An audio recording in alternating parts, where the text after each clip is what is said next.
Welcome into the Keon Sports Podcast. Our guest today, Sam Houston of WWF Lore. Sit back, put your feet up, and grab something cold to drink. Up next, Sam Houston. Welcome into the Keon Sports Podcast. Thank you for joining us. As you've seen over the course of the last several weeks, we have had on one big name after another. Today, Sam Houston joins us, and we couldn't be more excited for this. Without any further ado, let's get into the phone now. Up next, Sam Houston. On the hotline now, Sam Houston joins us on the show, Keon Sports. Welcome to the show, and how are you today? Hey, man, thanks for having me, first of all. It's my pleasure. I love being out here talking to your listeners and everything. I'm doing great today, you know. The good Lord woke me up. He gave me a day that was not promised to me again, so I give him all the glory, honor, and praise. And make the best out of whatever I can, whatever I can get my hands into. Yeah, no doubt about it. And speaking of that, I wanted to start right away with you. You're part of this here, which I think is really unique, fulfilling the needs during this COVID-19 crisis. I know, you're taking PayPal suggestions and donations right now to WrestlingLegend2020@gmail.com. What can you tell us about the work you're doing with fulfilling the needs? Well, okay. Well, since this COVID and everything, and actually, fulfilling the needs actually started out a few years before.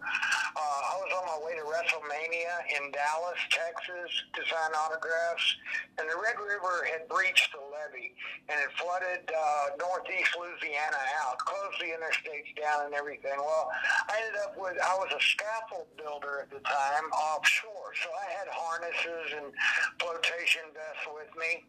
And I helped emergency services that night, and we rescued 11 people. Their houses were all on stilts, but the basin had flooded out.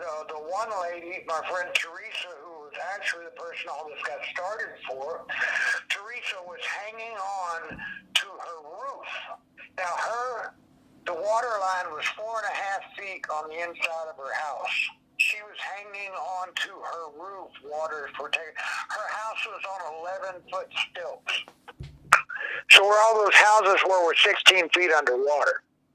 Well, I went ahead, I left there, I went and signed my autographs. I saw Teresa 2 years later, and she when I first met her, she was a cancer survivor. And I helped her with FEMA when I drove back through. When I came back, I saw her 2 years later for Thanksgiving, and I drove her home to her house. She wanted to show her house off. I drove her home, and I pulled up to a house on stilts, 11-foot stilts, with a big staircase with a lady that doesn't have any legs. Yeah, that's no good. I really need a ramp. So we started raising money, fulfilling the needs, raising money for a ramp for her. We raised money. We raised about $600. It was like $550 or something like that. It was close to there. Anyway, an ice storm hit up North Texas, North Louisiana, and did a lot of damage. Her water heater went out, and her pipes burst. PVC pipe with no insulation. They burst. 16 pipes burst. So I was able to, with the $600, I was able to purchase a water heater and then fix all the piping. And then I took a truck winch. We took a truck winch and a loading dock pallet and some pulleys and some sign fence posts. And we fortified. We made her an elevator and a ramp, an elevator. A homemade, redneck elevator. But it worked. It served its purpose. And then I went to Habitat for Humanity with the video that I'd taken. And they were building ramps for the next parish over. This was in Louisiana. So parishes are like counties, y'all. Mm-hmm. Anyway, they were building ramps for people, and even though Teresa wasn't in that parish and she didn't meet the age requirements, the lady cried, and she told me, she said, "Sir, you're an angel. We're going to take it from here." So Habitat for Humanity, because the ramp was going to cost a little over $3,200. Okay. And that hurt me that I wasn't able to build that ramp. It really did. I worked on my self-esteem and everything else, and I was really doubting myself because everybody that sent any money in for a project or anything like that has always received merchandise back. I'm not asking if people want to help. Yes, I need their help. Because I've got several projects I'm working on. But and I'll send merchandise back. I mean, that's what I'm here for. People want my autograph, give me some money, let me help these people out. I'm not trying to sit on a whole bunch of cash or nothing like that. Anyway, I'm just trying to help people. We got Teresa taken care of, and then I get up here. I went to a couple of months before all this shutdown stuff. I did an event in Ohio. And that went really good. I mean, I was the only top name on the card. They hadn't had an event that big, a box office that big in over 3 years. People were hanging from the rafters. It was awesome. It was a big shot in the arm for me. So they were having me back. But I wanted to talk to this preacher in the Carolinas about a television show where we help people. And so I drove from Louisiana to Charlotte to fly out to go to Ohio and then come back and speak with this preacher. The governor started shutting everything down right when I got to Charlotte. I couldn't go. I did go talk to the preacher, and we talked about the television show. We've already shot the first show to be aired. Anyway, so we've got this show, but everything started shutting down. Well, I didn't have anything. I didn't have anything, but I started doing whatever I could to help whoever I could. I've put in culverts, I've cut trees, I've painted houses, I've done it all, and a lot of that's been helping to get me by. But I've also been working on people that are disabled and on fixed incomes, or people that are needy. The one lady down in Wingate, North Carolina, her name is Kay Long.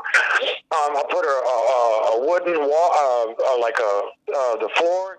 I cut her carpet out. They don't always get up to let the dog out to go to the bathroom, so the dog is really basically ruined when you come into the door. So I put a new, foyer or little landing there, hardwood landing floor, cut the carpet back and refinished that. Rebuilt 2 of her bathroom sinks, 1 toilet, taking care of some other water leaks for some windows. Her easy lift, she hadn't been upstairs in her house in 2 years. Her easy lift chair wasn't working. We took care of that. So I've been working on people's houses to help them out as much as I can. A lot of the materials are getting donated. A lot of the materials are used materials. It just takes a long time to pull nails out and take screws out before you reuse something. But as long as there's no rot in it and its integrity is not the integrity is not breached, you can use it again.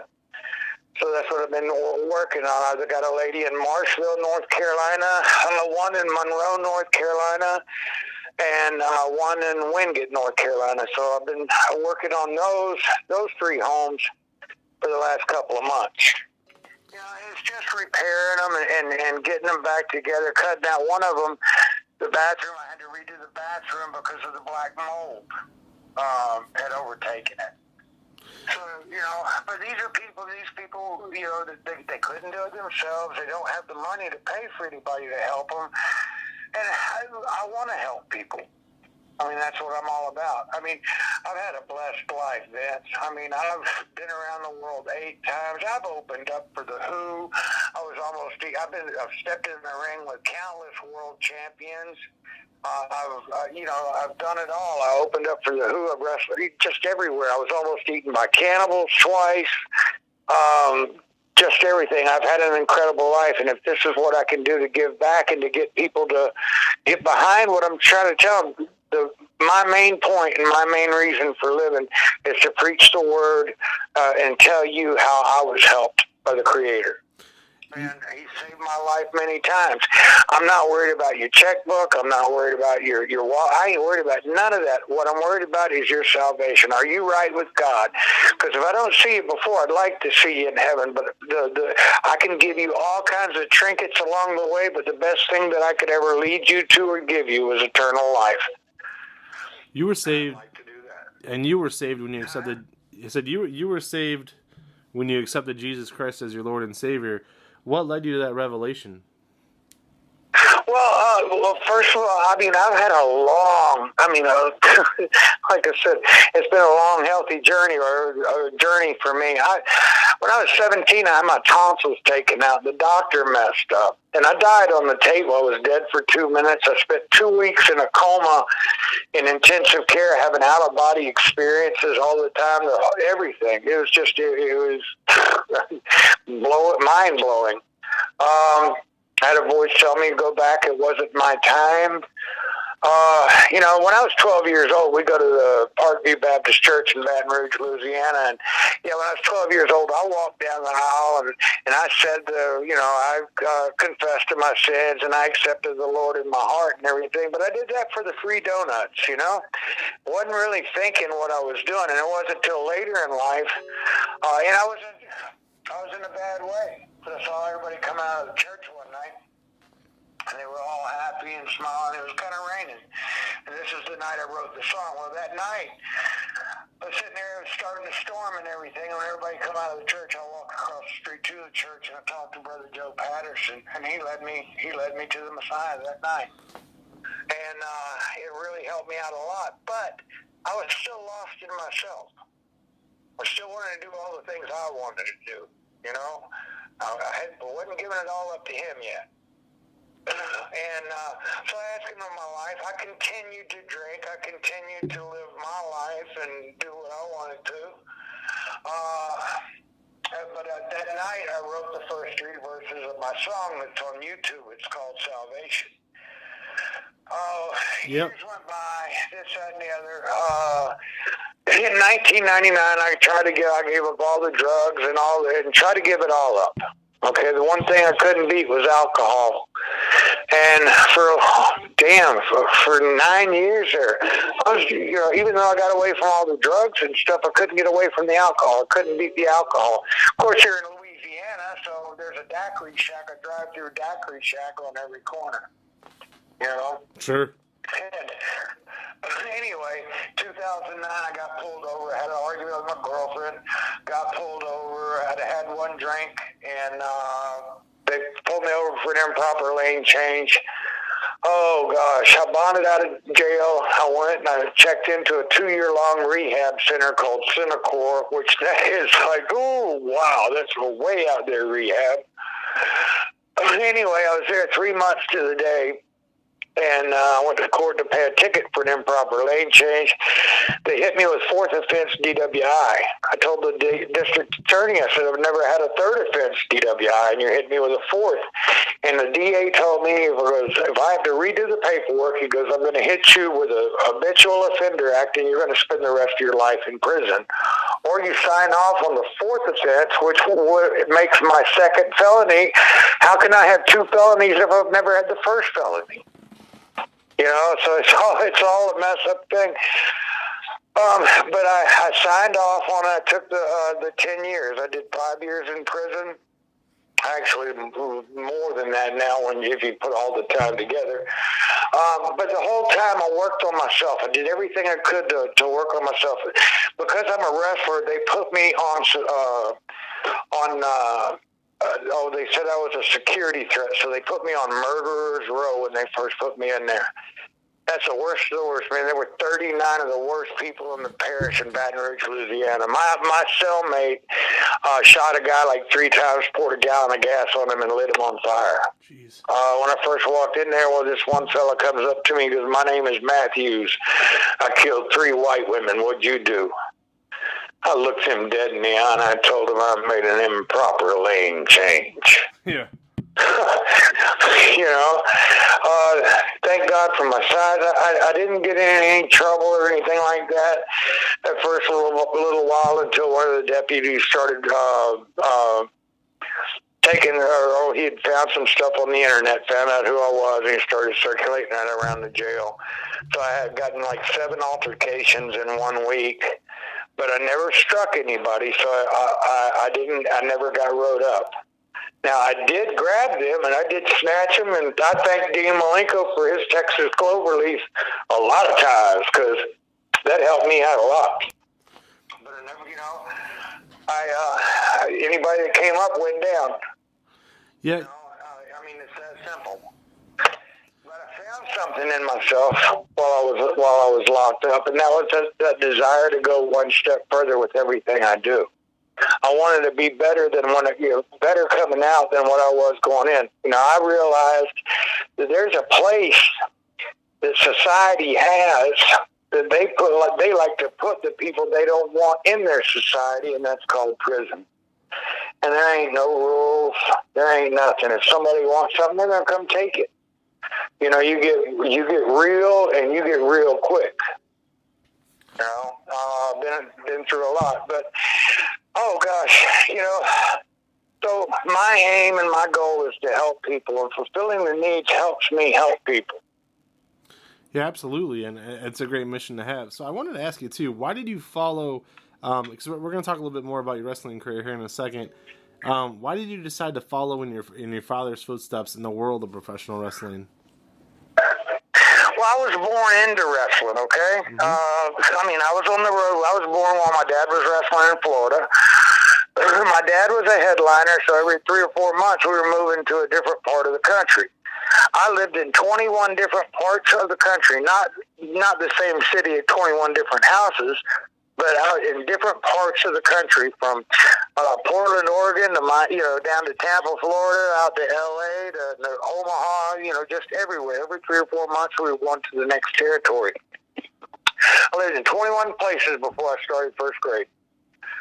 So my life was basically on the road, and I was on the road with my father, so I was watching him and being emulated every night. I wanted that. So when I was in the 2nd grade, I started training to be a wrestler. I was going to the high school wrestling camps in the summer and wrestling in there. And then whenever I would go to a meet or to work out, because of my dad, all the amateur wrestlers, Herb Calvert, Jim Shields, Art Cruz, all these guys that had amateur backgrounds, Jay Clayton, they would come, Danny Hodge, they would come to our wrestling meets. My coach, who was an amateur wrestler and also like an English professor, or English teacher, he's sitting there, he's an amateur wrestler, but he's an amateur. And I'm able to walk in with all these professionals, people that have exceeded and outdone him with NCAA titles and AAU titles and things like that. So he was getting the benefit because all of his boys were having the extra benefit or extra aid of all these great amateur wrestlers, coming down the road. So, but I knew in 2nd grade that I wanted to wrestle. My whole life I trained for it, my whole upbringing. And then when I got my tonsils taken out when I was 17, I died on the table. I didn't eat food that year from April the 2nd to August 13th. I dropped from 230 pounds to 128 pounds. It took me a whole year to get my weight back up. And then when I wanted to get in the ring and work, my dad told me, I've already lost you once. I don't want to lose you again. And he told me this business is not for you. I worked out with George Weingroff. George Weingroff stretched me twice, big time, but I gave him all I had, and I kept coming back for more.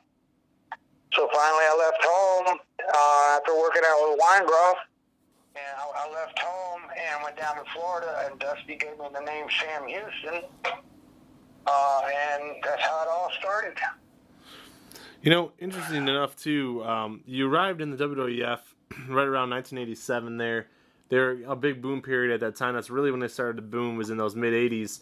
What were your expectations coming into the WWF? What did you feel like Vince McMahon was going to do with your character, and what heights do you expect to reach? Well, I'm going to stop you right there and stuff like that. First of all, when you're speaking wrestling to me, and blah, blah this and blah, blah that. We're talking about me, the man, who I am. I'm not a character. I'm not a gimmick. I wear cowboy stuff and stuff like that. But I'm not a character, and I'm not a gimmick like that. I'm a wrestler first. Okay? Mm-hmm. Character crap doesn't get over with people. It just doesn't. I don't ever want to be considered a character. I wanted to be considered a wrestler. Because that's what my thoughts were that if Vince knew what was good for him, I could turn in some outstanding matches for him, and I did. Several, a lot of times, but I was blessed for it all too. So. But Yeah. I was able to go to different places all over the world and stuff like that. You got to remember, Vince hadn't been worldwide that long before I got there. Him and Crocker were basically on the same playing field when all that first started. So it was new to all of us as to compare to what it used to be. Expectations, I was just hoping they were climbing higher and higher and higher, just like WCW was. Yeah, absolutely. I mean, you really did show up at a great time there. You had the natural talent, obviously pedigree in your blood, and you showed it every time out. You were a part of the first ever Royal Rumble. That it was at that time. The first time they did it was on cable TV. It was a 20-man Rumble. Next year would go on to be the pay-per-view. But you were a part of that first ever Royal Rumble match. Do you remember what you thought when you first heard the concept? Who explained it to you and, explained it to everybody and said, hey, this is what we're going to try to do? And do you remember thinking it was going to work? Because now it's like one of the most popular things in professional wrestling. Yeah, I really did. I really did think it was going to work. And what it did, it added kind of added a swerve to a battle royal, but it made it better because instead of starting out with 20 guys and it's just a free-for-all, you're starting out with 2 guys. And then, so you've got 2 fishermen out there, and they're throwing their hook, and and then the people bite on that hook, and then they're involved in the match. Can you kind of follow me? Yes. They get hooked instead of having so much confusion and so much going on. No, what they've done with the Battle Royal is they've made it a building process. You build it up to where there's so many people in the ring, and then all of a sudden it gets cleaned out. And you can start back over again. You can build them all. I don't know. It just, to me, it was a lot better. Because you can tell a better story. Usually, a battle royal was back in our day was guys that everybody just starts off and the big joke was you're walking around, you just grab a guy and you're choking him and you're what number are you? Okay, see you later. It's just walking around the ring. There's no rhyme or no reason to it. Yeah. It gave it rhyme and reason, and it gave it intrigue. You really kind of wanted to see it now. Yeah, absolutely. And dream matchups would occur over the years, and it really did become, like you said, a storyline. The entire thing was you would see the story play out on TV, and it was absolutely fabulous. But I did want to ask you, you were actually in one very, very important battle royal, not the Royal Rumble, but an actual battle royal at WrestleMania that year, WrestleMania 4. Now, despite going out early that night, what was it like to be a part of your first WrestleMania? How great did it feel? And, just kind of memories of that day. Because it was a pretty unique day with the tournament. Yeah, well, the whole thing was wild. Okay, it was like Starrcade on steroids, basically. Mm-hmm. Because I've been on Starrcade. That's a big pay-per-view. The whole 9 yards are closed circuit. Because you got to remember, they were starting with the closed circuit, but then the closed circuit deal didn't work out as well as the pay-per-view did. But I started doing the shows where, they were having a show in Greensboro, simulcast with the show in Kansas City and stuff. But yeah, WrestleMania is basically one step further from that. But you're like like I gotta say, I mean, I've been in pay-per-views before, but this WrestleMania, yeah, it was different because it was a whole week's worth of events, just about at Trump Towers, and so I can say the president was my boss for 2 nights. Yeah, pretty much.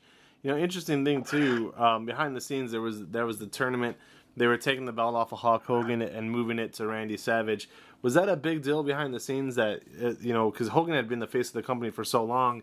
Why do you feel like they made that move to Savage at that time? Why do I think they did that? To give Hogan a breather, they wanted to push another star for a little bit, give somebody else that spotlight. That way, when Savage gives it back to Hogan, because it was going to go back to Hogan anyway, but when Savage gives it back, then they've got 2 guys that were former champions.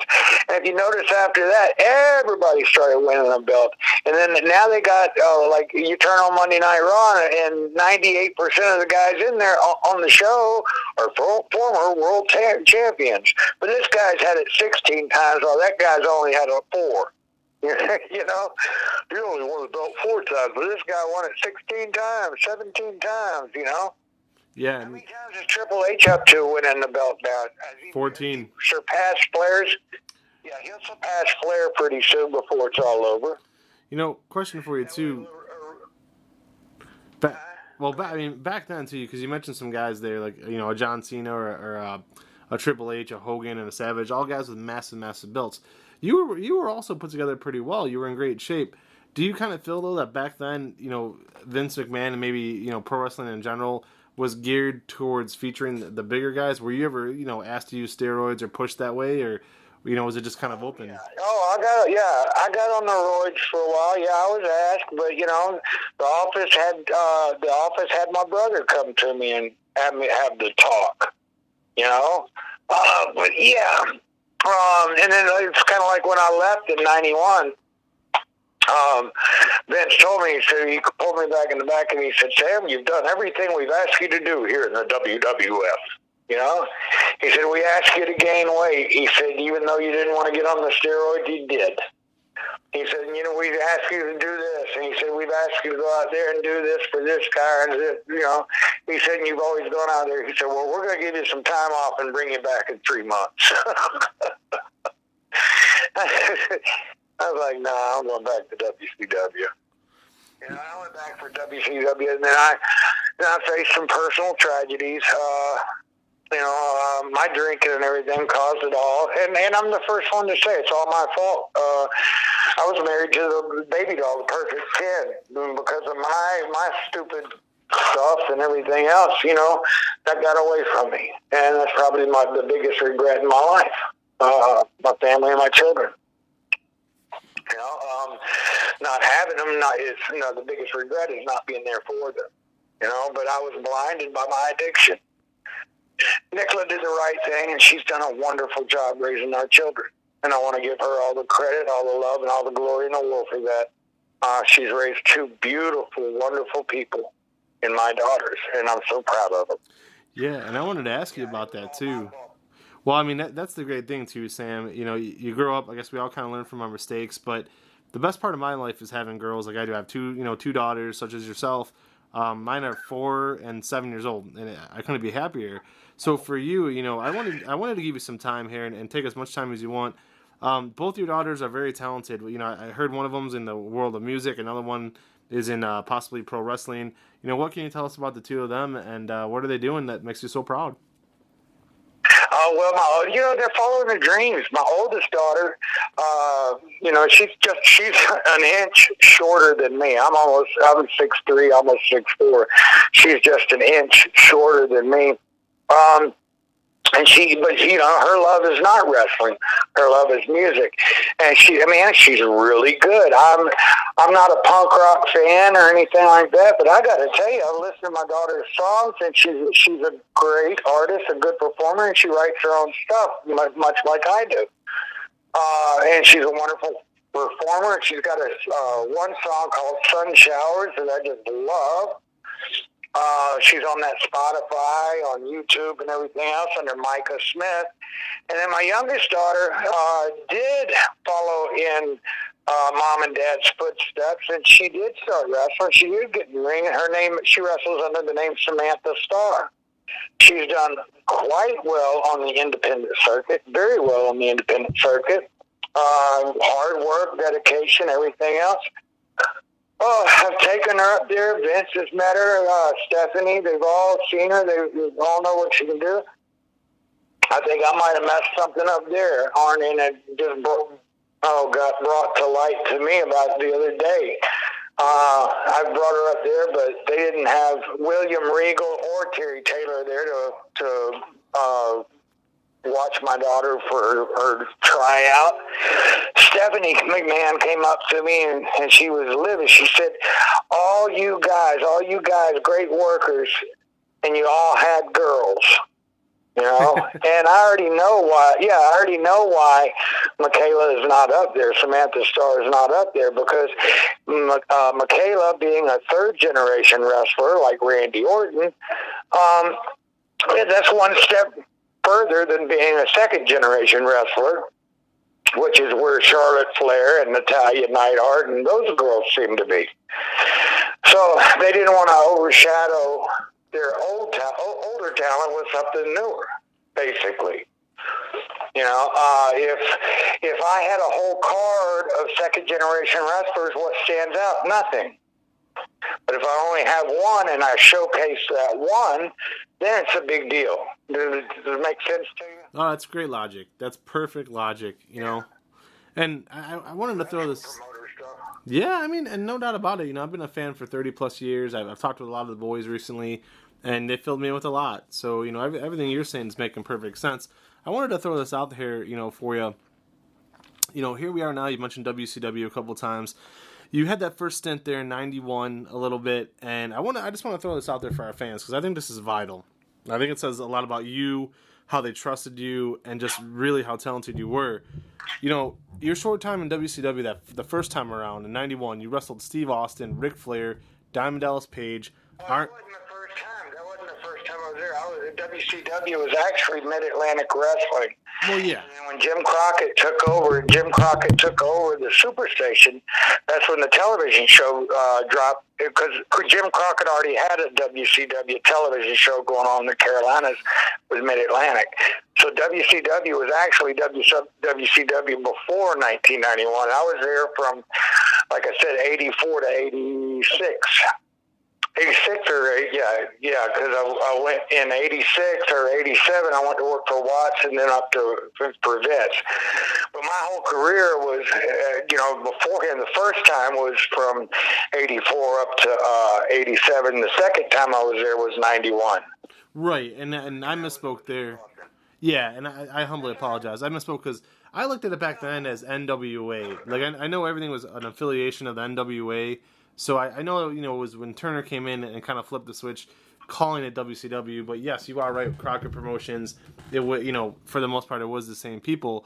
I just think it's great and unique and says a lot about you that they put you in the ring with those big names. They pulled the biggest swerve.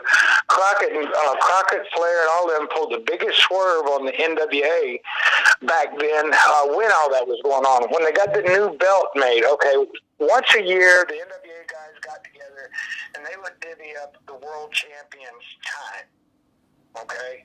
Well, they got together, and they divvied it up, and Crockett only had Flair for 17 days out of the whole year. 17 days to be in his home territory for the world champion. The rest of the year, he's going to be out everywhere else, but 17 days at home is what he gets. Well, Crockett said, I am the NWA. And Nelson Rowe was my tag team partner at the time, and Nelson Rowe had that world title made, I believe, down in Houston, Texas, with a Silversmith company that does Western belt buckles. And that belt, that original belt, and this is if what I'm told is true, was $220,000 for that title. Mm-hmm. So on Saturday morning TV, they went out there. Flair had been the NWA champion. They go out there during an interview. Flair's out there with his NWA title. Crockett walks out, hands Flair the new belt, takes the old belt away, and then they made Flair the WCW World Champion.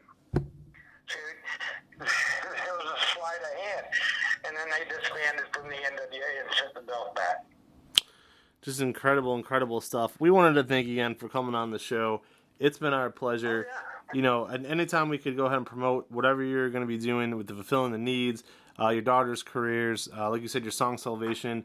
You know, there's never a time where, you know, you're always welcome on this show, and then we'll talk and promote whatever you want. Is there any last messages you want to say to all the fans at home before we call it a wrap? Yeah, you know, okay, we're living in some crazy times. You know, and I'm not telling you, about, you know, this, that, and the other. I'm not there. Okay, I feel very strongly with my views because, oh gosh, just so much is going on. You know, I want to remind all your listeners, please read the Word. Get right with God. You're not promised tomorrow. Every breath you take is a gift. You know, live the best you can. Give as much as you can to others. You don't have to give them money, but if you can give them kindness, shower them with kindness. Be there to encourage somebody. You know, make a difference in somebody's life. You know, like I said, I've been all over the world and done all kinds of things, you know, and the Almighty put me there. You know, and you don't know what it feels like to be that person that sparks a good memory in somebody's life, or be that, you know, be the person that brings that joy. You know, a lot of people, the biggest crowd they ever perform or do something in is their church softball team. Or something. I've had 30,000 people scream my name to the top of their lungs. You know, I've brought joy to people. I do what I can to help people. I want to be an inspiration. I want to be a light. I want to be a friend. And if you want to reach me, you can reach me now with the 2 marketing guys I'm working with. You can reach me at Michael Sam Houston through Patreon.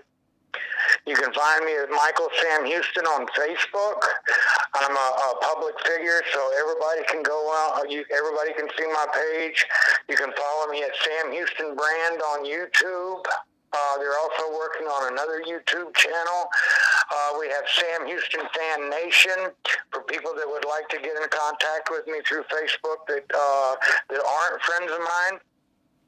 You know, so you can follow me everywhere, just about everywhere. Right now I'm in the Carolinas, though.